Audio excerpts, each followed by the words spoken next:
Hello दोस्तों, स्वागत है आपका स्टडी अड्डा 247 चैनल में। मैं हितेन राज पुरोहित जो सेशन लेके आया वो है करंट अफेयर का 11 to 20 मार्च का ये करंट अफेयर रहेगा। बहुत सारी अलग अलग न्यूज़ हम कवर करने वाला है, चाहे स्टडी हो चाहे बैंकिंग हो, ठीक है, सब इधर कवर होगा। ठीक है, तो आप बनाए रहिए, एंड तक आपको बने रहना है। ठीक है, पहला न्यूज़ हमारे सामने है उत्तर प्रदेश से, largest state in India on the base of population. जनसंख्या के हिसाब से देखें तो उत्तर प्रदेश क्या कर रहा है, क्यों है न्यूज़ में। उन्होंने लॉन्च किया project Ganga to expand rural high speed internet connectivity. देखो बच्चों, एक और योजना है भारत नेट करके, बट सेंट्रल गवर्नमेंट की योजना है। वो गांव गांव तक क्या है, इंटरनेट पहुंचाना है, जिससे क्या रहेगी गांवों के अंदर भी जो ऑनलाइन सर्विसेज है गवर्नमेंट ऑफ इंडिया के द्वारा जो दी जा रही है वो उनको पहुंचाई जाए, और साथ साथ में नई एम्प्लॉयमेंट के जो स्रोत है वो जनरेट किए जाए, क्रिएट किए जाए, अपॉर्चुनिटीज उनको मिले। ठीक है, मगर वो तो है भारत नेट, पर ये है प्रोजेक्ट गंगा। बट ये किसने किया है, उत्तर प्रदेश। जो गंगा कहां पर बहती है, यूपी में। ऐसे करके आप इसे कनेक्ट कर सकते हो। To provide the high speed internet connectivity to more than 20 lakh rural household over the next 2 to 3 year. कितने लोगों को टारगेट कर रहे हैं, 20 लाख से ज्यादा आगे आने वाले 2 और 3 सालों के अंदर। तो इससे क्या होगा, अल्टीमेट कोई भी चीज की जाती है उसके पीछे कोई ना कोई तो ऑब्जेक्टिव होता ही है। इसका ऑब्जेक्टिव क्या है, expand digital connectivity in rural and semi urban areas, improve access to online services and create new employment opportunities. जैसा कि मैंने आपको ऑलरेडी पहले से बता दिया कि इससे क्या होता है, एम्प्लॉयमेंट है वो जनरेट होता है, जॉब्स है वो जनरेट होती है। अल्टीमेट अगर देखा जाए तो इस प्रकार की सर्विसेज है वो गवर्नमेंट्स के वो देनी थोड़ी डिफिकल्ट हो जाती है, तो वो क्या करते हैं, टाइप्स करते हैं किसी प्राइवेट प्लेयर के साथ में। तो देखते किसी के साथ ऐसा कुछ टाइप है तो वो भी अपने देख लेते हैं। For the implementation of the project, a memorandum of understanding MOU जिसे बोला जाता है वो signed between the State Transformation Commission जिसे STC बोला जाता है and One OTT Entertainment Limited, a subsidiary of the Hinduja Group। जैसे कि मैंने आपको बताया था एक प्राइवेट कंपनी है जिसका जो किसकी उसकी पेरेंट कंपनी कौन है, सब्सिडरी कौन है, जिसके साथ टाइप हो रखा है, वो सब मैंने आपको डिटेल में बता दिया। ठीक है, ये अपना पहला न्यूज़ है। ठीक है, अल्टीमेट हम लास्ट हमने कहा चलते हैं स्टेटिक, साथ साथ में यूपी के प्रेजेंट में सीएम कौन है, तो योगी आदित्यनाथ बाबा। ठीक है, गवर्नर की बात करते हैं आनंदीबेन पटेल, कैपिटल है लखनऊ। नेशनल पार्क जो बहुत ज़्यादा फेमस है, दुधवा नेशनल पार्क, कई बार एग्जाम में स्टेटिक में पूछा गया है। ओके, वाइल्ड लाइफ सेंचुरीज के अंदर अगर मैं बताऊं, बहुत सारे मैंने इधर लिखा हुआ, आप इसकी पीडीएफ देख सकते हो, एक्सेस कर सकते हो स्टडी अड्डा 247 चैनल आपका ये एप्लीकेशन पे। ठीक है, मगर इसमें से जो काम की चीज़ है वो मतलब जो ज़्यादा एग्जाम में फ्रिक्वेंटली पूछे जाते हैं वही मैं आपको बताता हूँ। देखो, एक तो ये वाला Najafgarh bird sanctuary multiple time पूछा जाता है, इसका नाम चेंज हो गया शहीद चंद्रशेखर आजाद बर्ड सेंचुरीज, इसकी वजह से ये एग्जाम में पूछा जाता है। हस्तिनापुर भी पूछा जाता है। ठीक है, ये भी है कहाँ पर, यूपी के अंदर। सूर्य सरोवर बर्ड सेंचुरी ये भी मल्टीपल टाइम पूछा गया है। ठीक है, बस यही वाले। ठीक है, बाकी सब भी हैं मगर ये ज़्यादा एग्जाम में पूछे जाते हैं, तो मैंने आपको बता दिए हाईलाइट करके। आगे बढ़े, सेकंड नंबर का न्यूज़ है, रोमानिया ने कंफर्म कर दिया है, ठीक है, rectification of the international solar alliance framework agreement. मैंने पास्ट में आपको आईएसए के बारे में बता रखा है। ठीक है, कि 2015 में इंडिया ने और फ्रांस ने मिलके एक ऐसा कॉन्सेप्ट देखा था और इसकी नींव डाल दी थी, उसका नाम है इंटरनेशनल सोलर अलायंस। इसमें ऐसा रहेगा, ठीक है, कि जो वर्ल्ड जो पृथ्वी आपको दिख रही है, ठीक है, उसके बीच में 2 रेखाएं हैं पृथ्वी के, आप देखोगे तो एक इक्वेटर रहता है और ऊपर की साइड में जाते हैं तो कर्क रेखा, जैसे इंग्लिश में क्या बोलते हैं, ठीक है, ट्रॉपिक ऑफ कैंसर बोला जाता है। उसके नीचे आप थोड़ा और जाओगे तो कैप्रिकॉर्न जिसे मकर रेखा बोला जाता है। तो इन दोनों रेखाओं के बीच में जो रीजन रहता है उसे बोलते हैं टॉरिड रीजन बोला जाता है। ठीक है, जहां पर बहुत ज्यादा क्या आपको लगती है, गर्मी लगती है, क्योंकि वहां पर सूर्य की किरणें एकदम सीधी गिरती है। ठीक है, अब वो गर्मी तो लगने वाली है। अब हमारा जो भौगोलिक जो क्षेत्र है उसे चेंज तो आप नहीं कर सकते, ज्योग्राफी आप चेंज कर सकते हो क्या, नहीं कर सकते। तो अब क्या करें, तो यही कॉन्सेप्ट देखा कि काम करते इस एरिया के अंदर जितने भी वर्ल्ड के कंट्रीज आते हैं, ठीक है, उन सबको ही हम क्या करें, इसका पार्ट बनाया जाए और हम एक ऐसा फंड या कॉर्पस है वो बनाया जाए और हम ज़्यादा से ज़्यादा पैसा किसमें इन्वेस्ट करें, सोलर एनर्जी के ऊपर, जिससे क्या करें कि हम इसको एनर्जी में कन्वर्ट करें और से पैसा भी बना पाए। तो अल्टीमेट मैंने आपको एक बेसिक इसके बारे में बता दिया कि क्या है आईएसए। अब एग्जाम में आईएसए से क्या पूछा जाता है, तो आईएसए के हेडक्वार्टर जो कहां पर है, गुरुग्राम के अंदर है। ठीक है, गुरुग्राम हरियाणा, या फिर आप दिल्ली एनसीआर भी बोल सकते हैं। ठीक है, चलो, तो ये आपका आईएसए के बारे में हो गया। अब रोमानिया के बारे में जानते हैं। रोमानिया अब क्या इसका है, रेक्टिफिकेशन करने वाला है और इसका क्या बन जाएगा, मेंबर बन जाएगा। डन है। और ये कौन से नंबर का जो कंट्री होगा, तो आपका आंसर रहेगा 118, 118 member country of the alliance. The rectification was completed after Romania deposited its instrument of the rectification officially become a member of ISA. The framework agreement of the International Solar Alliance facilitates cooperation among the member countries for the promotion of the solar energy and a sustainable development। एक और इससे related news है कि recently, ठीक है, USA इस जो इस संगठन मैंने आपको बता रहा हूँ आईएसए से, उसने पुल आउट कर दिया है कि इसे उसने, और ये भी उन्होंने स्टेटमेंट दिया कि इस प्रकार के खराब क्या बोलते हैं इंटरनेशनल जो ऑर्गेनाइजेशन है वहाँ पर हमें जुड़ने की कोई ज़रूरत नहीं है। वैसे एक ही ऐसा नहीं है, वर्ल्ड के अराउंड मोर देन 100 ऐसे संगठनों से यूएसए ने पुल आउट कर दिया है। ओके, चलो थर्ड नंबर का अगर अपना न्यूज़ है तो वो यूएस से ही है। यूएसए और साउथ कोरिया, ये दोनों के दोनों साथ में आ गए। और आपको पता है जिस प्रकार साउथ कोरिया की सुरक्षा की जिम्मेदारी कौन लेके बैठा हुआ है, यूएसए, चाहे जापान की भी वगैरह, ठीक है। यूएसए और साउथ कोरिया एक साथ में मिलकर एक मिलिट्री एक्सरसाइज कर रहे हैं, ड्रिल कर रहे हैं, उसका नाम है फ्रीडम शील्ड। लार्ज स्केल है, जॉइंट मिलिट्री ड्रिल है, नाम रहेगा फ्रीडम शील्ड करके। अभी इस प्रकार का युद्ध का माहौल है, तो इस प्रकार की एक्सरसाइज आपको पता होनी चाहिए, एक्सरसाइज पता होनी चाहिए, ठीक है। तो ये कब से स्टार्ट हो गई है, 9 मार्च 2026।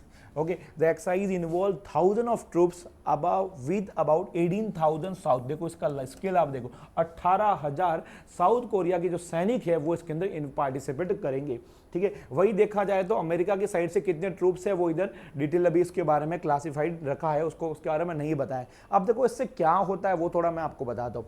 Freedom shield will continue until the 19 मार्च, कब स्टार्ट होगा, 9 मार्च, 10 दिन तक ये चलेगा।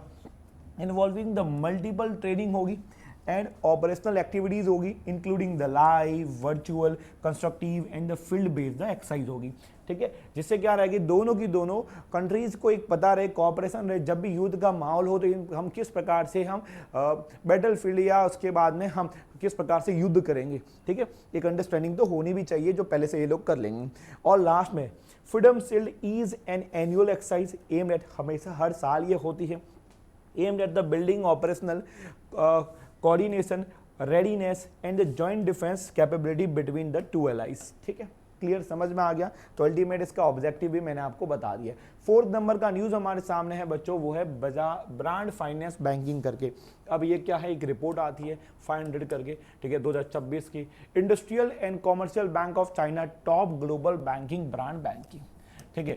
अल्टीमेट मैं आपको ये बताना चाह रहा हूँ कि एक रिपोर्ट आई है, ठीक है, जिसके अंदर चाइना का एक बैंक है जो मैंने आपको बताया, industrial and commercial bank of China, ठीक है। वो ब्रांड में बैंक की बात करते हो नंबर 1 है, ग्लोबली नंबर 1 है, ठीक है। अब ये रिपोर्ट देखने के बाद आपको लगेगा इंडिया का तो कोई आ भी नहीं रहा बैंक के मैटर में। हमें लगता है इंडिया में कि यस एसबीआई बहुत बड़ा बैंक है, मगर जब हम उससे कंपेयर करते हैं यूएसए और उसके बाद चाइना के बैंक के साथ तो हम काफ़ी छोटे हैं, ठीक है। अब मैं टॉप 10 बैंक्स आपको मैं बताता हूँ। देखो चाइना का कितना बोलबाला है यार, चाइना ने लिटरली बीट कर दिया, कुछ बहुत सारे सेक्टर में धीरे धीरे बीट कर रहा है, ठीक है, यूएसए को।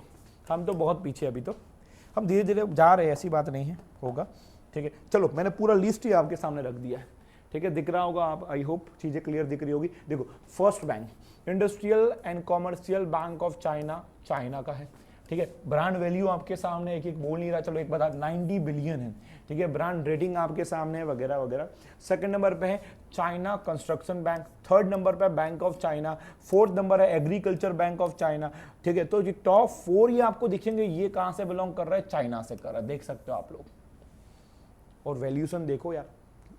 और 5वें नंबर पे अगर हम देखते हैं तो बैंक ऑफ चाइना, ठीक है, जो यूएस का है, सॉरी बैंक ऑफ अमेरिका, क्या बोल रहा हूँ, बैंक ऑफ चाइना तो आगे आएगा, ठीक है। मैं बात कर रहा हूँ बैंक ऑफ अमेरिका की बात कर रहा हूँ, ठीक है। तो वो यूएस, और आप डिफरेंस देखो 47 पे ये बैठा और ये कितने डिफरेंस है, मतलब अभी कोई यूएस का कोई बैंक इतना दिख नहीं रहा कि इनके नियर बाय भी हो, वो पीछे ही रहने वाला है, ओके। फिर उसके बाद में ये सब आपको ये अमेरिका के यूएसए के मिलेंगे 5, 6, 7, 8 और 9, ये पांचों के पांचों बैंक आपको कहाँ से मिलेंगे, यूएस है, जिसके सिटी बैंक है, जेपी मॉर्गन है, वेल्स फार्गो है, चेज है, बैंक ऑफ अमेरिका है। और जो 10 नंबर का बैंक है वो यूके का है, HSBC, Hong Kong and Shanghai banking corporation, और काफ़ी पीछे है। इंडिया का तो कोई नाम ही नहीं है। आएगा फ्यूचर में, ज़रूर नाम आएगा, हमें और तेज़ी से भागना पड़ेगा। हम क्या, हमारे इंडिया में छोटे छोटे बैंक ज़्यादा हो गए, ठीक है। चलो 5वें नंबर पे ईरान। ईरान से क्या है, आपको पता है ईरान के जो सुप्रीम लीडर हैं उनको मार दिया गया है, तो उनकी जगह नए व्यक्ति आए, उनका नाम है Iran names the Mujtaba Khamenei as a supreme leader of the country, ठीक है। जैसे कि आपको पता है, ठीक है, कि अल खमीनी करके उनको एयर स्ट्राइक्स में उनको मारा गया, ठीक है। तो उनके ही बेटे was appointed as supreme leader as appoint कर रखे हैं, ठीक है। Expert following the death of his father Ali Khamenei. तो ये एक्चुअली बेटे हैं किन के हैं, ठीक है, अली खमीनी के, ये आपके इनके बेटे हैं। ओके चलो बाकी और क्या बोल सकते हैं, हाँ कि अभी तक के आप बोलोगे थर्ड सुप्रीम लीडर है Islamic Republic of Iran. Okay बाकी ईरान और यूएसए का तो जो वॉर है वो पूरा वर्ल्ड ही रिकॉर्ड कर रहा है, तो इधर हम डिस्कस करने से कोई मतलब नहीं है। सर 6ठे नंबर की न्यूज हमारे सामने है नासिक से। Nashik municipal corporation least state first urban local body green municipal bond. Already मैंने पास्ट में या लास्ट जब 1 to 10 मार्च का था वहाँ पर ग्रीन बॉन्ड के बारे में और ब्लू बॉन्ड के बारे में डिस्कशन हुआ ही था, ठीक है। ग्रीन बॉन्ड मतलब एक ऐसा बॉन्ड है जिसके द्वारा जो पैसा रेज किया जाएगा वो ग्रीन प्रोजेक्ट में ही खर्च किया जाएगा, वो होता रहता है ग्रीन बॉन्ड, ठीक है। और ये कैसे बॉन्ड रहते हैं, टैक्स एग्जम्प्टेड बॉन्ड है, जिसमें आप इन्वेस्टमेंट करते हो तो किसी प्रकार का भारत सरकार है वो आपसे टैक्स है वो नहीं मांगेगी। ओके अब इसके बारे में थोड़ा पढ़ते हैं। द फंड रेज्ड, बाकी सब तो ये है ही, ठीक है। मेन मैं आपको ये बता रहा हूँ, the fund raised through the green municipal bond will be use for the sustainable urban infrastructure project. पहला तो ये, जैसे कि renewable energy, waste management and clean transportation, sustainable water management and climate resilience initiative. इस प्रकार की मतलब जहाँ कहाँ पर ये पैसा लगने वाला ये बता दिया। Green municipal bonds offer from the general municipal bonds because 100% of the funds must be used exclusively for environmentally sustainable और the green project के अंदर यूज होगा। तो मेन डिफरेंस मैंने आपको बता दिया। और ये कौन सा जो ये आप देखते हो, तो आपका आंसर रहेगा नासिक म्युनिसिपल कॉर्पोरेशन है, ठीक है। आपका कॉर्पोरेशन ही रहेगा, कॉर्पोरेशन रहेगा। और ये कहाँ लिस्ट हुआ है, नेशनल स्टॉक एक्सचेंज पे, ठीक है। तो जहां से क्वेश्चन पूछे जा सकते हैं वो सब के सब मैंने आपको कवर करवा दिए। 7वें नंबर का न्यूज हमारे सामने है, कहां से, इंडियन रेलवे से। वुमेन एम्पावरमेंट और वुमेन को बचाने के लिए, वुमेन सेफ्टी के लिए एक स्टेप लिया है इंडियन रेलवे ने। Indian railway launches the sign app. App कौन सी है, साइन। एक्चुअली साइन का फुल फॉर्म भी है, वो भी अपने पहले एक बार देख लेते हैं कि क्या होता है साइन का फुल फॉर्म। साइन का फुल फॉर्म है sexual harassment incident notification for empowerment, ऐसे करके इसका फुल फॉर्म है, याद रखिएगा, ठीक है। अब साइन ऐप क्यों किया है, नाम तो आइडिया तो आपको लग ही गया है। 8 मार्च इंटरनेशनल वुमेन डे था उस समय, ठीक है। Work place safety for the women employees के लिए साइन ऐप है वो इंडियन रेलवे ने क्या कर दिया, लॉन्च कर दी। The app enabled the women employees to report incident of sexual harassment confidentially through the human resource management system, जिसे HRMS बोला जाता है, used by the railway staff, ठीक है। तो मतलब इस प्रकार से कोई किसी को भी कोई कंप्लेन अगर हो रही है, किसी के साथ इस प्रकार का हैरेसमेंट हो रहा है, तो कॉन्फिडेंशियली उस जो एक पोर्टल बना रखा है वहाँ पर जाके वो कंप्लेन है वो रजिस्टर करा सकती है, और वो भी काफ़ी मतलब गुप्त रखा जाएगा कि किसने उनके खिलाफ ये किया है। Through the employee self-service portal, women employees can register a complaint directly, which are automatically forwarded to designated committee responsible for the handling such case. Automatically उनके पास वो रिपोर्ट पहुंच जाएगी, ठीक है, जिनका काम ही यही है कि इस प्रकार की रिपोर्ट को सॉल्व करना है। 8वें नंबर की न्यूज़ है नारकोटिक्स से। Narcotics control bureau dismantle the pan India drug trafficking network, जिसका नाम है टीम कल्कि। टीम कल्कि का किससे साथ कनेक्टेड है, किसने किया है, वो एक बार अपने देख लेते हैं। डिसमेंटल की बात करते हैं। द नारकोटिक्स कंट्रोल ब्यूरो, जिसे एनसीबी बोला जाता है, dismantle a major pan India drug trafficking network name the team कल्कि that operated through the dark net market place and the encrypted marketing messaging platform. उनको ये करेगा, नेटवर्क को देखेगा। The network had allegedly been active since Jan 2025, एक साल से ये एक्टिव था, and distributed the narcotics drugs across India using the courier and the parcel delivery system के थ्रू, acting as Acting on intelligence gathered over the past 3 months, the NCB conducted a targeted operation in the New Delhi, which led to the dismantling of the network. During the operation, authorities seized the 13 domestic parcel, okay, suspected to the contain narcotic substance. आपका रहेगा substance. ठीक है, ultimate देखा जाए तो आपको team कल्कि किसके साथ एसोसिएट था, तो आपका आंसर रहेगा एनसीबी, ड्रग ट्रैफिकिंग के रिलेटेड है, बस बाकी तो और कुछ है नहीं। ठीक है, जहाँ से आपका एग्जाम में कोई क्वेश्चन आ सकता है। एनसीबी के बारे में थोड़ा हम जाने तो एनसीबी है भी क्या, ठीक है, तो इसका एक एक्ट आया था, इसके थ्रू इसका स्टैब्लिशमेंट हुआ था 1985 के थ्रू। इंडियाज प्राइमरी एजेंसी जो रिस्पॉन्सिबल है for the combating and drug trafficking and enforcing the narcotics laws. ठीक है, the agency also coordinate with the state police forces, क्योंकि कई बार इस प्रकार की रेड डालनी है तो स्टेट पुलिस की हेल्प ली जाती है, कस्टम अथॉरिटीज़ की भी हेल्प ली जाती है, और इंटरनेशनल एजेंसीज के साथ में मिलकर इस प्रकार का काम ये लोग करते हैं, रोकने का कामकाज करते हैं। ठीक है, तो आपको आइडिया लग गया होगा एनसीबी के बारे में। 9 नंबर का न्यूज़ यूएसए से आता है। यूएसए के प्रेसिडेंट डोनाल्ड ट्रंप है, जो सबको पता होगा। ठीक है, बच्चे बच्चे को पता हो, भाई ने माहौल ही ऐसा बना रखा है कि कौन याद रखेगा, हर कोई याद रख रहा है इसको। Unveil the 300 billion Reliance partnership to construct the first new US refinery in the nearly 50 years. ठीक है, हमारे लिए अच्छी न्यूज़ है, अंबानी के लिए अच्छी न्यूज़ है। ठीक है, इससे कहीं ना कहीं हमारी गवर्नमेंट, हमारे देश को भी बेनिफिट होगा। ठीक है, तो देखो आप देखोगे रिफाइनरी की बात करते हैं, यूएस के अंदर भी तेल क्रूड ऑयल है, पर वहाँ पर इतनी बड़ी बड़ी रिफाइनरीज नहीं है। उसके पीछे भी कारण है, रिफाइनरीज बनते हैं, क्रूड ऑयल निकाला जाता है, उसके उसका रिफाइन किया जाता है, उसमें होता है पॉल्यूशन होता है। ठीक है, तो वहाँ पर जो बाकी सरकारें हैं, कुछ लोग हैं, उसका काफ़ी विरोध करते हैं। तो इसकी वजह से जो पहले आपका जो जॉय बाइडेन था, उनकी पॉलिसी ऐसी थी कि हम ये पॉल्यूशन वगैरह नहीं करेंगे, तेल के भंडार है तो हम हमारे पास ही रखेंगे, हम इंपोर्ट करेंगे, ऐसी पॉलिसी थी। वही ट्रम्प की पॉलिसी कैसी है, वो पैसे पे ज़्यादा फोकस करते हैं, पॉल्यूशन तो चलता रहेगा, मगर हम चाहते हैं कि अब क्रूड ऑयल है उसका प्रोडक्शन करो, और उसके अंदर वो निकाल के उसकी रिफाइन करो, और उसके अंदर उसको एक्सपोर्ट किया जाए। ठीक है, तो एक मैंने आपकी एक पॉलिसी बता दी कि वहाँ पर यूएसए में क्या चलता है। अब रिलायंस ने इस अपॉर्चुनिटी को ग्रैब कर दिया है। ठीक है, और यूएस के अंदर रिलायंस की क्या रिफाइनरी ओपन होगी, जिसकी उसमें कितना पैसा लगेगा, $300 बिलियन लगेगा। ठीक है, चल, और वो रिफाइन करके वो ऑयल है वो हमारे पास भी आ सकता है, तो काफ़ी सस्ते दाम पे भी कंपैरेटिवली पॉसिबल है। काफ़ी सस्ते तो नहीं रहेगा, सस्ते दाम पे आएगा। अब देखते हैं बाकी भविष्य में होगा, उस समय देखा जाएगा, क्योंकि इसके अंदर गवर्नमेंट भी इन्वॉल्व है। ऐसा नहीं कि पूरा रिलायंस के हाथ में पावर रहेगा, ऐसा तो बिल्कुल नहीं है। Donald Trump, president of the US, announce the construction of the first new major oil refinery in nearly 50 years with investment from Reliance Industries Limited led by the Mukesh Ambani, जैसा कि आप जानते ही हो। ठीक है, the refinery will be developed at the port of the Brownsville in Texas. ठीक है, marking the first major refinery build in the US since 1977। उसके बाद में अभी तक इस प्रकार की रिफाइनरी अभी तक यूएस में नहीं बनी, तो मोटा भाई काफ़ी अच्छा खासा पैसा इसमें इन्वेस्ट कर रहे हैं।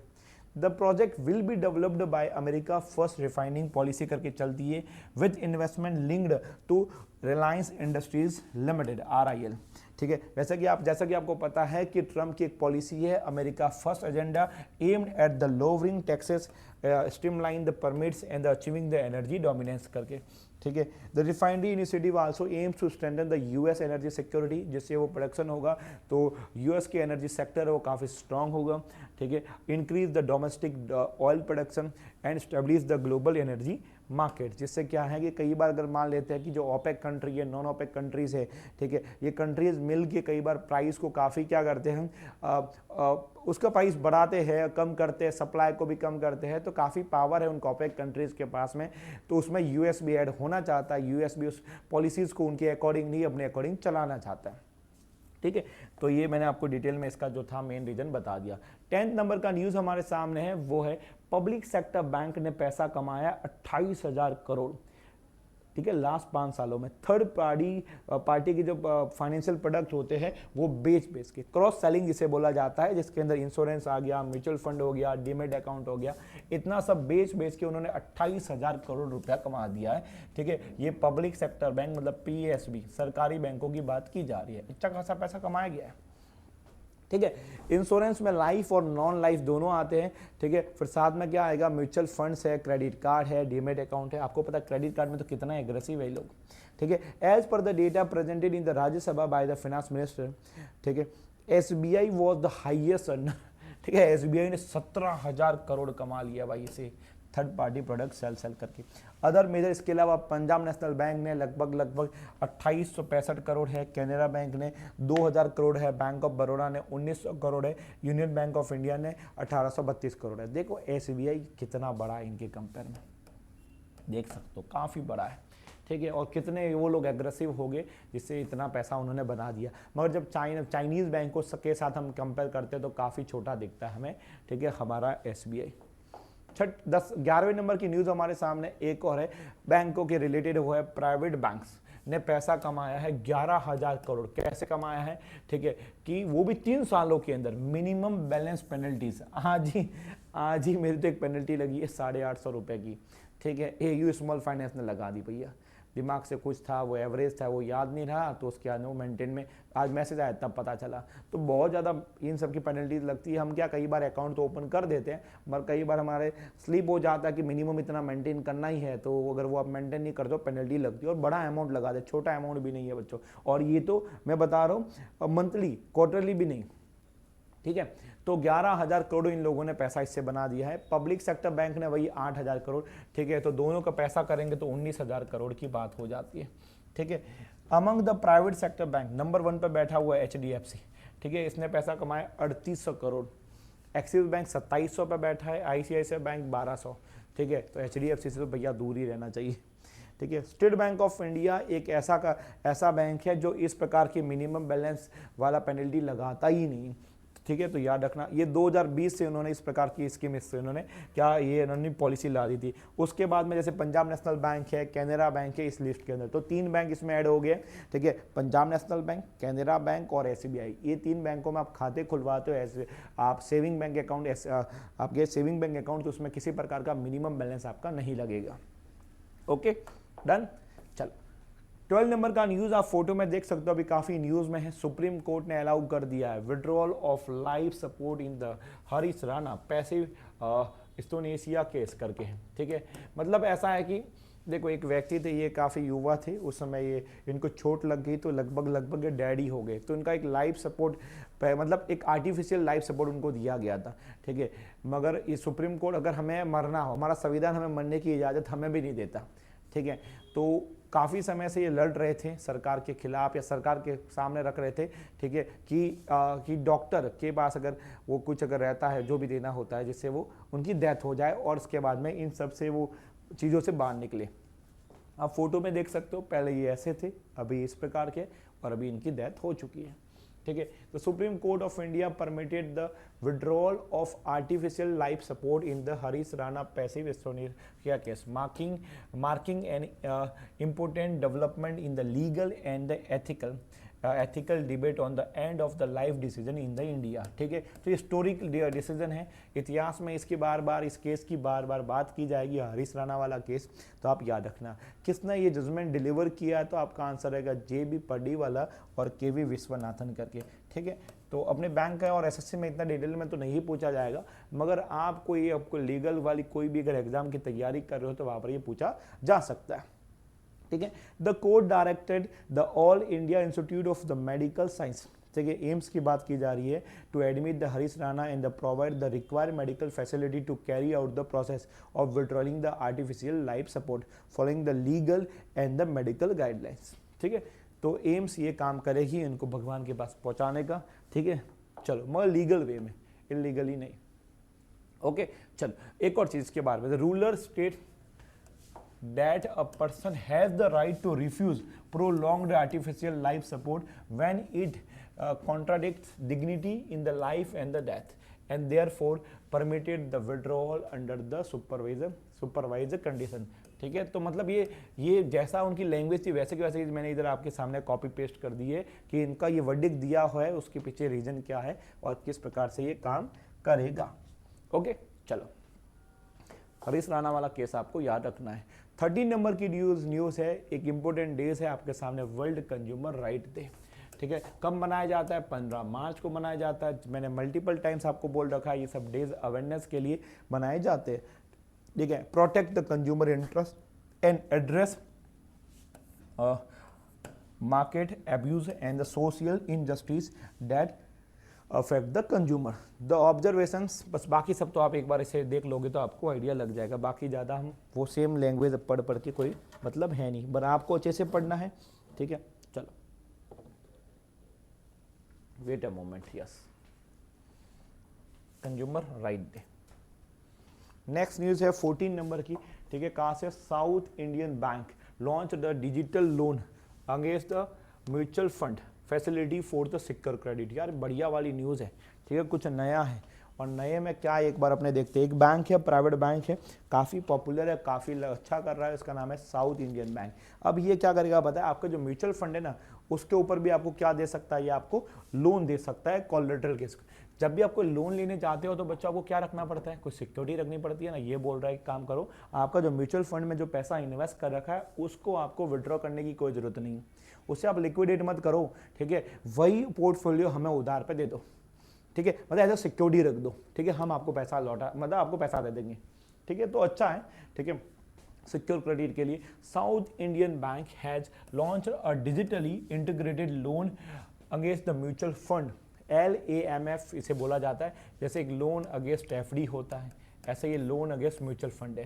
Facility to provide the secure credit to investor using their mutual fund holding as a collateral, ठीक है। अब इसके लिए किसके साथ टाइप कर रहा है? स्मॉल केस करके कंपनी है। ये क्या है? फिनटेक फर्म है, ठीक है, फाइनेंस टेक्नोलॉजी वाली कंपनी है। Providing the secure credit technology stack and API with the digital infrastructure for the LAMF service. ये जो लोन प्रोसेस है इसमें कितना इंटरेस्ट लगेगा वो भी आपको मैं बता देता हूँ। 9.99 मतलब 10% पर एनम की बात की जा रही है। Allowing the customer to access liquidity without redeeming the long term investment. आपकी अपनी जो लॉन्ग टर्म इन्वेस्टमेंट है उसको रिडीम करने की कोई जरूरत नहीं है, आपको डायरेक्ट आपको लोन पकड़ा देंगे हम, ठीक है। The platform offers fully digital and कहीं आपको इसमें साउथ इंडियन बैंक के पास जाने की जरूरत नहीं है। आप उनके पोर्टल पे जाओ, एप्लीकेशन पे जाओ, वहां पर अपनी डॉक्यूमेंट है वो सबमिट करो, KYC कराओ, आपको सीधे घर पे पैसा मिल जाएगा, ठीक है। Fully digital end to end process including the placing mutual fund unit, loan approval, fund disbursement and the release of the place the unit. पूरा का पूरा कैसा रहेगा? ऑनलाइन ये रहने वाला है। क्लियर है? चलो 15 नंबर की न्यूज हमारे सामने, ठीक है। क्या बोल रहा है ये? India's plan 1 trillion semiconductor fund to the boost domestic chip marketing. मैंने लास्ट 2 साल से मैं बोल ही रहा हूँ, गवर्नमेंट काफ़ी फोकस कर रही है कि हम इंडिया के अंदर चिप्स है, वो चिप होती है, ठीक है, IC जिसे बोला जाता है, इंटीग्रेटेड सर्किट रहती है, वो बनाई जाए जिससे हमें किसी और कंट्री पर डिपेंडेंट नहीं रहना पड़े।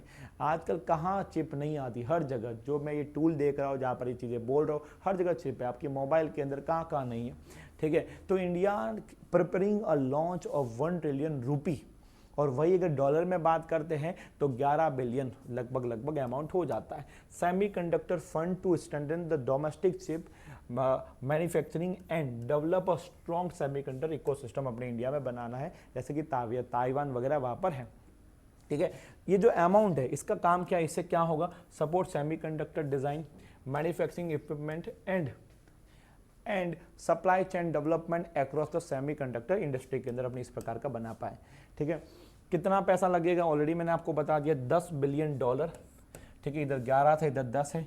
Semiconductor incentive program launched in the 2021 under the India semiconductor mission. जिससे कि बाहर की कंपनी इधर आए, उनको सब्सिडी देना पड़े, उनको लैंड है वो देना पड़े, टैक्सेस में उनको बेनिफिट कराना पड़ेगा, ये सब की कहीं ना कहीं कॉस्ट आती है, वही तो है $10 to 11 बिलियन। डन, या फिर 1 ट्रिलियन रुपए की हम बात कर सकते हैं। क्लियर है? डन। चलो 16वें नंबर की न्यूज हमारे सामने क्या बोल रहा है? 16 नंबर की news, prime minister Kisan Samman Nidhi scheme 22वीं instalment release to the over 9 crore farmer, ठीक है। इस प्रकार से ये योजना काफ़ी पॉपुलर है। इसमें कैसा रहता है कि किसान को, ठीक है, साल में 6000 रुपया दिया जाता है सीधे खाते में, डायरेक्ट बेनिफिट ट्रांसफर, ठीक है। मगर 3 इसमें इंस्टॉलमेंट के थ्रू आता है, 2000 2000 2000 ऐसे करके, ठीक है। और ये जो 22nd नंबर की जो EMI है या फिर जो इसकी किस्त है, ठीक है, जो भी आप बोलो, तो इंस्टॉलमेंट है, वो कहाँ से इन्होंने अनाउंस की है, रिलीज की है, तो गुवाहाटी असम से। ओके चलो 2000 है, has been transfer directly to the bank account of the eligible farmer through the direct benefit transfer system. ठीक है, the government transfer more than 18,600 crore, huge amount, इतना ऑलरेडी पैसा तो ट्रांसफर कर दिया है किसानों के सीधे ही खाते में, benefiting the over the 9 crore farmer families across the India. ठीक है, the Pradhanmantri Kisan Samman Nidhi scheme launch in the Feb 2019, ये स्कीम बहुत पॉपुलर है, तो ईयर भी मैंने आपको बता दिया। ठीक है, provide the financial support the farmer for the agriculture and the house hold expense, क्यों दिया जा रहा है फार्मर को, कहीं ना कहीं फाइनेंशियल इनको बेनिफिट हम करवाना चाहते हैं। ठीक है, under the scheme the eligible farmer receive the 6,000 per year in the 3 equal instalment of the 2,000 each, 4 महीने के अंदर 2,000 रुपया इनको दिया जाता है। ठीक है, चलो 17 नंबर का न्यूज हमारा है ब्रह्मोस से, पावरफुल ब्रह्मोस। ठीक है, यस, गर्व करना चाहिए हमें ब्रह्मोस पे, ये बढ़िया वेंचर है इंडिया और रसिया का, यही सब इसके अंदर हम पढ़ने वाले हैं। India receive the major defence export as Indonesia green line BrahMos missile purchase for the maritime security. ठीक है, जिस प्रकार से इंडोनेशिया की जो मैरिटाइम अगर जो बाउंड्री है, ठीक है, वो बहुत ज़्यादा है। ठीक है, इंटरनेशनल बाउंड्री की बात कर रहा हूँ, तो उसको सिक्योर करने के लिए हम वो क्या करने वाले हैं, ब्रह्मोस को अभी ग्रीन लाइट दे रखा है, वो इंटरेस्टेड है, जब तक डील नहीं हो जाती तब तक ग्रीन से रेड में भी कन्वर्ट हो सकता है, ऐसा ना हो, क्योंकि हम इंडिया का एक टारगेट है कि हम 2030 तक या 47 तक इतना तो एक्सपोर्ट करें जो डिफेंस के अंदर हो। ओके चलो, तो ब्रह्मोस की ये बात होगी, इंडोनेशिया इसमें इंटरेस्टेड है। Indonesia become the second country after the Philippines, already Philippines तो ये परचेज करके बैठा है, to acquire the BrahMos missile system from the India. Initially Indonesia is expected to purchase 1 coastal defence battery for the BrahMos, पहला इसका ये plan था, अब ये और ज़्यादा क्या करेगा, बाय करने वाला है। ब्रह्मोस मिसाइल के बारे में बात करें तो इंडिया का DRDO का नाम सुना होगा, और उसके बाद में रसिया का आपका NPO, ये दोनों मिलके इसको डेवलप कर रहे हैं। ब्रह्मोस एरोस्पेस जो कंपनी है वो एक जॉइंट वेंचर है इंडियन और रसियन। ठीक है, manufacturing the BrahMos missile for the land, sea, air and the submarine platform, हर प्लेटफॉर्म पर ये सक्सेस है और सुपरसोनिक है और इस कैटेगरी के अंदर बेस्ट है इन वर्ल्ड। ठीक है, इस प्रकार से ब्रह्मोस दिखता है। डन, चलो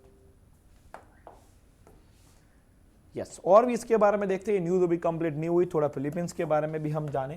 ठीक है, the Philippines receive the first batch of the BrahMos missile from the India in April 2024, और भी बैचेज जाएगी, धीरे धीरे डिलीवर होगा। इंडिया का एम है कि 50,000 करोड़ हम क्या करें, डिफेंस एक्सपोर्ट करेंगे 2030 तक, with BrahMos export as the key contributor. ठीक है, तो उसमें ब्रह्मोस का काफ़ी की कंट्रीब्यूटर रहेगा। अब देखते हैं ये बात हो या ना हो, इंडिया अभी डिफेंस इंडस्ट्री के अंदर काफ़ी पीछे हैं, रसिया हो गया, चाइना हो गया, ये लिटरली लीड करते हैं।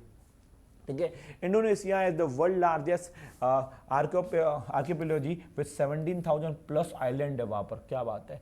Required the advance missile system like the BrahMos to strengthen the maritime security. ठीक है, the deal with Indonesia is valued at the approximately $200 to $450 million, depending on the final term, अभी तक final term उसकी नहीं आई है। ठीक है, तो ये पूरी की पूरी न्यूज़ किसके बारे में हो गई बच्चों, ये हो गई है आपके ब्रह्मोस इंडोनेशिया के बारे में। ठीक है, क्लियर है। चलो, तो नेक्स्ट न्यूज़ पे हम चलते हैं। तो 18 नंबर का न्यूज़ हमारे सामने है, national stock exchange of India NSE, दूसरी बार आज के ही हमारे न्यूज़ में रहा है। NSE ने लॉन्च किया है gold 10 gram future contract in the community derivative segment. देखो पहले क्या होता था कि ये इन्वेस्टमेंट ऑप्शन आपके पास नहीं था, या फिर आपको गोल्ड में इन्वेस्टमेंट करना है तो 10 ग्राम का ऑप्शन नहीं था, 100 ग्राम से कहीं ना कहीं स्टार्ट होता था। ठीक है, अब उसको वैल्यू उसकी थोड़ी नीचे कर दी है और उसका फेस वैल्यू 10 ग्राम का रहेगा 1 रुपी, जिससे क्या रिटेल इन्वेस्टर भी इसके अंदर इन्वेस्ट कर पाए। एक बार न्यूज़ में आपको पढ़ के बताता हूँ, द नेशनल स्टॉक एक्सचेंज जिसे NSE बोलते हैं, इसका हेडक्वार्टर कहाँ पर है, आपको मिलेगा मुंबई के अंदर। 1992 में इसका स्टैब्लिशमेंट हुआ था। Okay, has launched a gold 10 gram future contract in its commodity derivative segment effective March 16, 2026 after the receiving the SEBI approval. ठीक है, सेबी ने इसको अप्रूवल दे दिया है। ठीक है, the trading unit and the delivery unit of the contract are fixed at 10 grams and it will be traded under the symbol the gold 10 जीग, ऐसे करके ये रहेगा। ठीक है, तो ये कैटेगरी इन्होंने बना दी कि इसके अंदर आप जा रहे हो तो गोल्ड में 10 ग्राम से आपका इन्वेस्टमेंट स्टार्ट हो जाएगा। और थोड़ा डिटेल जा सकते, क्वेश्चन पूछा जा सकता है, the contract price will be coated पर 10 gram of gold with a minimum tick size of 1 रुपी पर 10 ग्राम करके, ठीक है, ये आप देख लेना। ओके और थोड़ा अगर डिटेल में जाए, NSE has set daily basis price limit of the 6%, ठीक है, which can be extended to the 9% after 15 minute cooling off period if the limit is breached. तो ये भी पॉसिबल है। अल्टीमेट सेबी का ये है कि जो रिटेल इन्वेस्टर है वो ज़्यादा से ज़्यादा पार्टिसिपेट करे कैपिटल मार्केट और गोल्ड और कमोडिटीज़ के अंदर, ठीक है, जिससे और ज़्यादा इन्वेस्टमेंट हो और कहीं ना कहीं हमारी कंट्री का जो मार्केट है वो और ज़्यादा क्या हो और बढ़े। ओके चलो 19 नंबर की न्यूज़ हमारे सामने है और क्या बोल रहा है 19 वाला न्यूज़, गवर्नमेंट लॉन्च जल जीवन मिशन JJM 2.0, ठीक है, काफ़ी पुरानी योजना है, ठीक है, 2.0 to strengthen the rural drinking water supply. ये पहली बार कोई फर्स्ट कोई योजना नहीं है, इसका नया वेरिएंट आया है जिसे 2.0 बोला जा रहा है। Ensure safe drinking water supply to every rural household of India, ठीक है। The union government has extended the mission till December 2028। ये मिशन 2028 तक क्या कर दिया, इसको एक्सटेंड कर दिया गया है with an increased financial outlay and structural reform focusing on digital transformation, quality या infrastructure, community participation and sustainability. तो ये मेन इसका ये प्रकार से एक पर्पस ऑब्जेक्टिव मैंने बता दिया है। और थोड़ा अच्छे से इसको डिटेल में देखें तो V Somnath, minister of state for the Jal Shakti एक पूरा डिपार्टमेंट है, ठीक है, जो MOS इंडिपेंडेंट चार्ज है वो इसके जो मैनेज करते हैं देखते हैं। उन्होंने भी इस पार्टिसिपेट किया था किसके अंदर, मीटिंग के अंदर। उसमें क्या मीटिंग में क्या मेन मुद्दा डिस्कस हुआ कि इंप्लीमेंट कैसे किया जाएगा road map after the cabinet approval for the extension of the mission, ठीक है। CR पाटिल ने लॉन्च किया एक्चुअली, ठीक है, सुजल ग्राम आईडी, ये भी इसके अंदर ये और है जो ये टर्म के अंदर टर्म खेल रहा है, सुजल गांव ID, a unique digital identifier for the every rural drinking water scheme in the India. Her rural को इस प्रकार की आईडी है वो प्रोवाइड की जाएगी, ठीक है। और सुजल अगर गांव आईडी के बारे में हम अगर देखें तो system digitally maps rural water infra and a service area on a unified national platform to ensure a real time monitoring and the transparency इसको कर सकते हैं। जैसे जिस प्रकार से आपको पता है, ठीक है, कि विकसित भारत का हमारा सपना है, हमारा टारगेट है, ठीक है, विकसित भारत @ 2047, उसके अंदर ये इंपोर्टेंट रोल प्ले करता है ये इनिशिएटिव। ये गवर्नमेंट की विजन है उसको कहीं ना कहीं काफ़ी ये आगे बढ़ाने का काम करता है। JJM 2.0 promote Jal Bhagidari, people participation through the programme such as Jal Arpan और जल उत्सव। इस प्रकार के भी ये इनिशिएटिव निकालते हैं जिससे जो पब्लिक का है वो भी पार्टिसिपेशन बढ़े। ओके चलो 20 नंबर का news, Gujarat successfully launch the first sounding rocket near the Dholera पता ही आपको कहाँ रखा है, ठीक है, एक प्राइवेट कंपनी है अहमदाबाद बेस्ड जिसका नाम है Om space rocket and exploration private limited. इसने ये प्रकार का ये ऐसा एक सक्सेसफुल इवेंट इन्होंने कर दिया है। गुजरात क्रिएटेड हिस्ट्री, इतिहास उन्होंने रचा है after the first sounding rocket was successfully launched marking the state entry into the India's private space technology ecosystem. ISRO हो गया, हमारी गवर्नमेंट है वो एक बढ़िया एक प्राइवेट जो स्पेस इंडस्ट्री है उसका एक इकोसिस्टम क्रिएट करिए जिससे और नई नई स्टार्टअप्स है अगर बने स्पेस के अंदर और उसके बाद में एक $1 मिलियन एक पूरी की पूरी इकोसिस्टम अपने इंडिया में जनरेट हो, ठीक है। द सिंगल स्टेज सब orbital sounding rocket successfully reached an altitude of the around 3 kilometre completing its primary technical objective। उसको उन्होंने इसको पूरा भी कर दिया है, ठीक है। चलो ये गुजरात का धोलेरा। अब जो ये व्यक्ति आपको फोटो में दिख रहे हैं साथ में 2 फॉरेनर्स भी दिख रहे हैं, इन्होंने तीनों ने मिलकर एक कंपनी ओपन की थी भैया, ठीक है, और उस कंपनी का नाम अगर मैं आपको बताऊं तो उसका नाम है मेरकोर, ठीक है। ये 2023 में इन्होंने कंपनी बनाई थी, ओके। उन व्यक्ति का नाम है साथ में एक तो है फूडी बिरदन फूडी और एक आपका रहेगा आदर्श हायरमैन करके है, ठीक है। तो ये 2 व्यक्ति है और तीसरा व्यक्ति है इंडियन, ठीक है, इंडियन ओरिजिन के एंटरप्रेन्योर, इसका नाम है सूर्या मिदा, ठीक है। ये becomes the youngest self made billionaire in 2026। At the age of 22, 22 साल की एज में ये सेल्फ मेड बिलियनियर है वो बन चुके हैं। ठीक है, उसके पीछे रीजन मैंने आपको पहले ही बता दिया कि ये कंपनी है और ये 3 व्यक्ति है और ये भाई साहब है वो इंडियन ओरिजिन है। आप देख सकते हो, फोटो इतना क्लियर नहीं दिख रहा होगा बट मैंने आपके लिए रखा है तो अच्छे से इसको आप, ठीक है, गूगल पे भी जाके अलग से देख सकते हो। India origin entrepreneur Surya has gained global attention after the matching the youngest self-made billionaire milestone, which was earlier associated with Mark Zuckerberg। ये उन्होंने मार्क जकबर्ग के साथ में भी इन्होंने काम कर रखा है। इनकी एज है 22 साल और इनकी जब भी आज की तारीख में पर्सनल जो नेट वर्थ है वो $2.2 बिलियन है, जो कि काफ़ी ज़्यादा होती है। क्लियर है, बढ़िया है न्यूज़। ओके, चलिए 22 नंबर का news. Appointment committee of the cabinets clear the KV Ramana Murthy. ठीक है, जहाँ फोटो में आप देख सकते हो ये सेबी के नए फुल टाइम क्या बने हैं, ठीक है, मेंबर बने। सेबी की बात करें तो security exchange board of India 1992 में इसका स्टैब्लिशमेंट किया था। हेडक्वार्टर अगर हम देखें तो मुंबई के अंदर है। ठीक है, तो ये देखते हैं किन्होंने अपॉइंट किया। एक कमेटी मल्टीपल टाइम अपने मैं आपको बताता हूँ, फिर से बता रहा हूँ। Appointment committee of India cabinet, जिसके हेड कौन होते हैं, Narendra Modi ji. Approve the appointment of the Kompala Venkata, जिसे केवी बोला जाता है, KV Ramana Murthy as a whole time member of the SEBI. ठीक है, चलिए 23 इंडिया ने टॉप किया। किसके अंदर टॉप किया है, ठीक है, तो top medals table at the world para athlete grand prix 2026 with 208 medal. India ने इसको होस्ट किया था, सबसे ज़्यादा मेडल भी इंडिया ही लेके आया। वैसे देखा जाए तो 7 कंट्री ने इसके अंदर पार्टिसिपेट किया था, जो कि बहुत कम नंबर है। फर्स्ट पे इंडिया है, सेकेंड पे रसिया है और थर्ड का तो कंट्री का आपने नाम भी नहीं सुना होगा, तो 2 ही रखते हैं। ठीक है, इंडिया के टोटल मेडल है 208 और ये कहाँ पर होस्ट हुआ था या हेड हुआ था, जवाहरलाल नेहरू स्टेडियम जो न्यू दिल्ली के अंदर आ रखा है। इंडिया की तरफ से या फिर टोटल अगर देखा 3 दिन का ये इंटरनेशनल इवेंट था, जिसमें 257 एथलीट है इन्होंने पार्टिसिपेट किया था। 8 कंट्री से ये आए थे। ठीक है, और फिर इंडिया नंबर 1 पे है मेडल टेबल पे, 208 मेडल जीत के आए हैं। और सेकंड नंबर पे बात करते हैं, ठीक, अगर हम और देखें 208 तो टोटल मेडल है। गोल्ड कितने, 75 गोल्ड है, 69 सिल्वर है और 64 ब्रॉन्ज मेडल लेके आए हैं। ठीक है, सेकंड नंबर पे कौन आता है, रसिया आता है। रसिया ने ओनली 35 मेडल ही लेके आया है, जो कि काफ़ी कम है इंडिया के साथ कंपेयर करने जाए तो। ओके, चलिए 24 department of economic affairs revise the minimum public share holding rules for the large company listing on the stock exchange. जो बड़ी बड़ी कंपनीज है वो आईपीओ लाती है और स्टॉक एक्सचेंज पर लिस्ट होती है। ठीक है, मगर कई बार ऐसे रहता है कि कंपनी को लिस्ट तो होना है पर अपना ज़्यादा हिस्सा है वो पब्लिक के साथ नहीं शेयर होना है, तो कई बार वो ऐसी चीज़ों से दूर रहती है।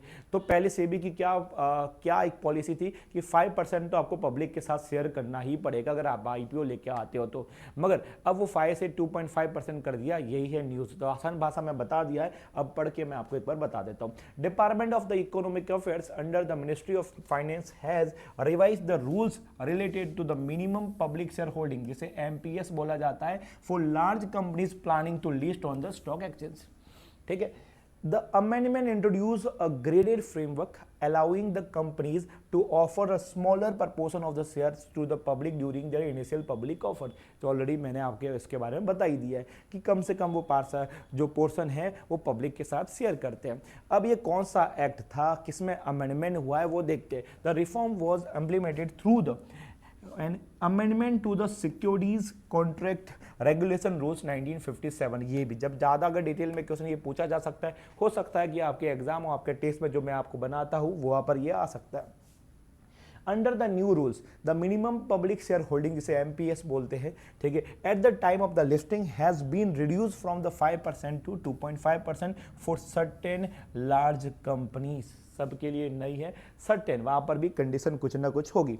इसके पीछे ऑब्जेक्टिव क्या है वो अपन देखते हैं। Is to facilitate the easier listing of the large companies while ensuring the gradual compliance with the public shareholding requirement। धीरे धीरे उसके जिससे ज़्यादा पार्टिसिपेशन होगा तो उनको आपने क्या बहुत सारा इन्वेस्ट भी करना पड़ेगा। ठीक है, किसके अंदर, टाइम हो या पैसा हो, कंप्लाइंस के अंदर। ठीक है, चलो DCM Sriram secured the $90 million from the IFC, full form is International Finance Corporation, subsidiary of the World Bank, okay, via the sustainability linked non convertible debenture. ठीक है, तो पढ़ने में एकदम प्रॉपर लग रहा है, मगर अगर मेरे आप लोगों ने पूरे के पूरे जितने भी करंट अफेयर के क्या अपने बैंकिंग अवेयरनेस के सेशन अपने क्लास में अगर अटेंड कर रखे हैं तो नॉन कन्वर्टेबल डिबेंचर आपको पता होगा और IFC के बारे में भी पता होगा। ठीक है, अब एक बार देख लेते हैं DCM जो अपनी न्यूज़ है वो तो अपने देख दिया कि वर्ल्ड बैंक ग्रुप का ये पार्टी से ये जो बॉडी है, और what is non convertible debenture starting से लेके एंड तक। देखो डिबेंचर होता भी क्या है, debenture is a debt instrument, loan का एक, अगर किसी कंपनी को अगर पब्लिक के पास में जाके पब्लिक से अगर लोन लेना हो तो उसके पास ऑप्शन रहता है, एक बॉन्ड रहता है, एक डिबेंचर रहता है। इधर बात करें डिबेंचर, ठीक है, जिसके अंदर एनुअली उनको रीपेमेंट करना पड़ता है इन्वेस्टर को, और इन्वेस्टर कौन होता है इसके अंदर, पब्लिक ही ज़्यादातर रहती है। ओके, ये हो गया डिबेंचर। अब डिबेंचर के भी बहुत सारे टाइप होते हैं, जैसे कन्वर्टेबल होता है, एक नॉन कन्वर्टेबल होता है। कन्वर्टेबल के date can convert into the equity share after a specific period of time, ये थोड़े समय के बाद में वो क्या हो जाता है, कन्वर्ट हो जाता है किसमें, इक्विटी शेयर के अंदर। जो कन्वर्ट नहीं होता है उसे बोला जाता है नॉन कन्वर्टेबल डिबेंचर बोला जाता है, जिसके रिटर्न्स है वो कंपैरेटिवली ज़्यादा मिलते हैं। तो एक आइडिया लग गया। अब मैं पढ़ के बताऊंगा तो एकदम चीज़ें क्लिक हो जाएगी, क्योंकि जैसे मैं नॉन स्टॉप चीज़ें बोलूंगा तो इससे तो क्लिक तो नहीं होने वाली ना। ठीक है, तो non convertible debenture are long term debt instrument, ठीक है, मोर देन 3 और 5 ईयर्स के ये होते हैं। ठीक है, issued by the companies to raise fund from the investor in the market, जो ऑलरेडी मैंने आपको बता ही दिया है। NCD non convertible debenture a carry fixed rate of interest, अगर आप इसमें आप इन्वेस्ट करते हो तो आपको ब्याज मिलेगा जो फिक्स रहेगा, and a specific maturity period providing stable and the predictable returns to the investment। ठीक है, आप एक सिक्योर इन्वेस्टमेंट करना चाहते हो तो आपके लिए बढ़िया ये टूल है, इन्वेस्टमेंट ऑप्शन है। A non convertible debenture represent a loan taken by the company from the investor with an obligation to pay periodically interest and the repay the principal at a maturity। Done, चलो, तो IFC याद रखना। अब IFC की बात हो ही गई है तो वर्ल्ड बैंक तो आएगा ही। तो वर्ल्ड बैंक ने पैसा दिया $300 मिलियन, उत्तर प्रदेश को दिया क्लीन एयर प्रोग्राम। ठीक है, आज यूपी जो पहला न्यूज़ था वो भी यूपी से था। ठीक है, और वो गंगा वाला और ये वाला आपका फिर से यूपी में आ गया। क्लीन एयर प्रोग्राम के लिए $300 मिलियन दिया। सही जगह इन्वेस्टमेंट हो जाएगी तो ठीक रहे, वरना तो पैसा कब आएगा चला जाएगा पता भी नहीं चलेगा। ये फंडिंग क्या करेगा, Uttar Pradesh clean air management programme UP can targeting the pollution in transport, agriculture and industry sector के अंदर टारगेट किया जाएगा। The initiative aims to strengthen the environment sustainability and generate employment opportunity for the youth and women in the state. ठीक है, ये भी ये काम करेगा, जॉब जनरेट करने का भी कहीं ना कहीं ये काम करेगा। The programme focus on the integrated intervention across the sector, अलग अलग सेक्टर पे काम करेगा, चाहे वो ट्रांसपोर्ट का हो, चाहे वो इंडस्ट्री का हो, एग्रीकल्चर होगा, हर जगह ये इससे कहीं ना कहीं बेनिफिट होगा। तो चलो डिटेलिंग तो है इसके अंदर। ठीक है, चलो, तो ये कौन सा आपका न्यूज़ हो गया, एक क्लीन एयर के लिए न्यूज़ हो गया। 27 news, national highway authority of India जैसे NHAI ने रिवाइज कर दिया फास्टैग। ठीक है, जो RFID पे काम करता है, रेडियो फ्रिक्वेंसी आइडेंटिफिकेशन पे फास्टैग काम करता है, उसका एनुअल पास का फी है वो रिवाइज हो गया है। एक्चुअली ये बढ़ गया है 1 अप्रैल 2026 से। ठीक है, कितना पैसा हो गया है, पहले 3000 था, अब क्या 3075 हो गया है, तो 75 रुपीज़ का इंक्रीमेंट इसके अंदर देखा जाएगा। ठीक है, अप्रैल 1 से 2026 से। डन, ओके, बस बाकी और तो क्या ही देखोगे। Okay, the scheme was officially launched on the independence day in 2025 to promote the digital toll collection across the India. National highway पर ये इंप्लीमेंट होगा। चलो, 28 नंबर का न्यूज़ क्या बोल रहा है, साथी application launched by ministry of Education and Indian Institute of the Technology Kanpur for the competitive exam preparation। जैसे हमारी एप्लीकेशन है स्टडी इंडिया 247, ऐसे बहुत सारी मार्केट में एप्लीकेशन थे, तो गवर्नमेंट ने सोचा काय हम पीछे रहे, हम भी एक ऐसी एप्लीकेशन निकाले जहाँ पर जितनी भी जैसे बैंक है, SSC है, हमारा भी कंपटीशन ये बनेगा ऑफकोर्स। ठीक है, और भी अलग अलग एग्जाम है जो मेरे लिस्ट आगे नेक्स्ट स्लाइड के अंदर है, इन सब की तैयारी इधर मिल जाएगी। इधर आपको वीडियो कोर्सेज PDF सब आपको फ्री में मिलेगा। ठीक है, देखो जो न्यूज़ था वो मैंने आपको बता दिया है। ठीक है, द साथी application has been developed by the, किसने किया, ministry of education in collaboration with the Indian institute of technology Kanpur to support the student preparing for the major competitive examination. ठीक है, इट इज़ अ फ्री एकदम फ्री रहेगा, digital learning platform है that provide high quality educational resources such as a video lecture मिलेगा, mock test होंगे, study material होगा और PYQs भी इधर आपको मिल जाएंगे। अब वो कितने रिलेवेंट होते हैं एग्जाम के साथ में, जब वो लॉन्च होगा, जब हम देखेंगे उसमें पता चल जाएगा। अभी का तो अभी हमें नहीं पता है, गवर्नमेंट का है तो कैसे अच्छे से काम करेगा, वही कहीं ना कहीं थोड़ा ट्रस्ट इशू रहता है।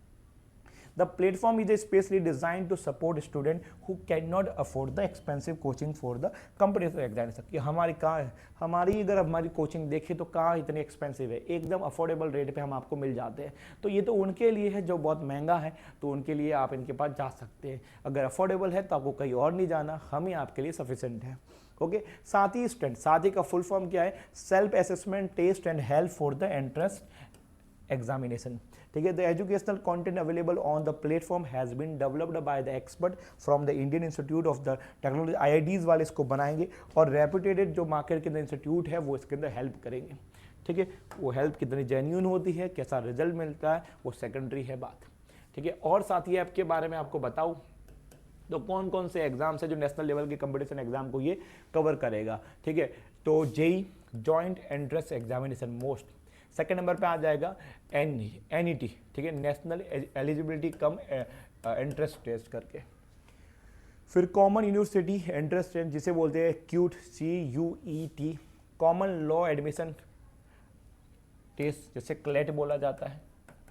ठीक है, स्टाफ सिलेक्शन कमीशन जिसे SSC बोला जाता है, रेलवे जिसे RRB बोला जाता है, फिर IBPS भी आ जाएगा इसके अंदर, फिर Indian council of the agriculture research entrance exam. ये सब के सब एग्जाम की अगर आपको तैयारी करनी है तो फ्यूचर में आपको साथ ही एप्लीकेशन पे मिल जाएगा।